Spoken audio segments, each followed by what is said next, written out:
Pela grande importância e também pelas interrogações que esse versículo suscita, Mateus capítulo 2, versículo 16, convém dedicar mais um programa a ele. Vamos ao texto. O versículo é muito doloroso.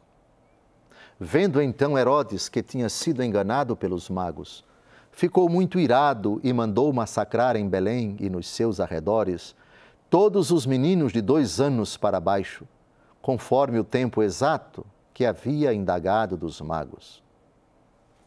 Façamos agora aqui, formulemos agora, uma interrogação de um desavisado, de uma pessoa preconceituosa, que, comovida pela morte desses inocentes, poderia dizer o seguinte: mas é justo um Deus que foge para o conforto do Egito e deixa os inocentes serem massacrados? Mas como é possível?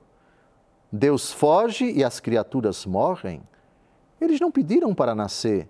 Por que tinham de morrer assim? Por que Deus permitiu? Esse Deus se acovardou? Perguntam eles.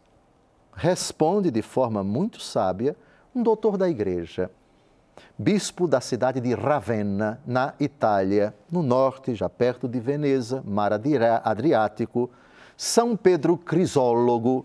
Ele responde a essa colocação de desavisados. Por que Cristo fazia isto? Porque conhecia o futuro, sabia os segredos, julgava os pensamentos, perscrutava os corações.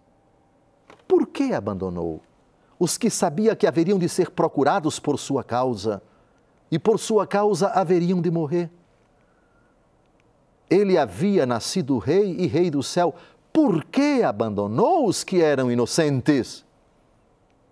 Por que desdenhou um exército de sua mesma idade? Por que abandonou dessa maneira os que descansavam em um berço como ele?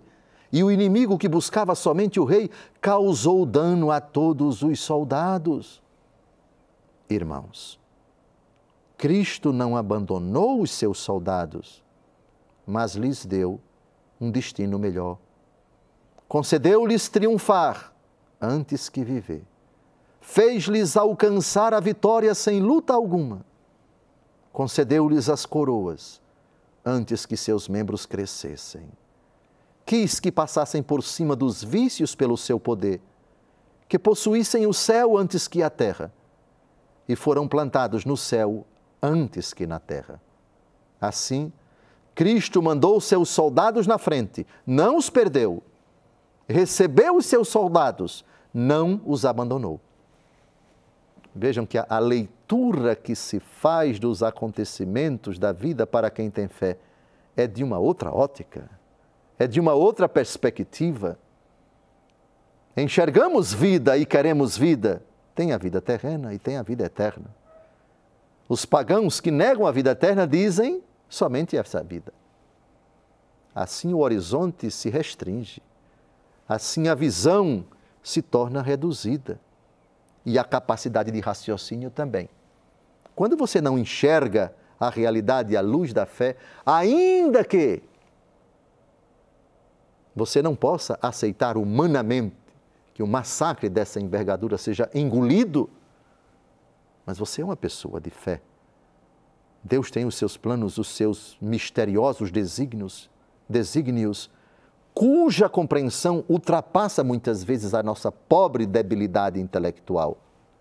Mas, no plano de Deus, visto a partir da eternidade, essas perguntas, essas acusações, elas carecem de sentido.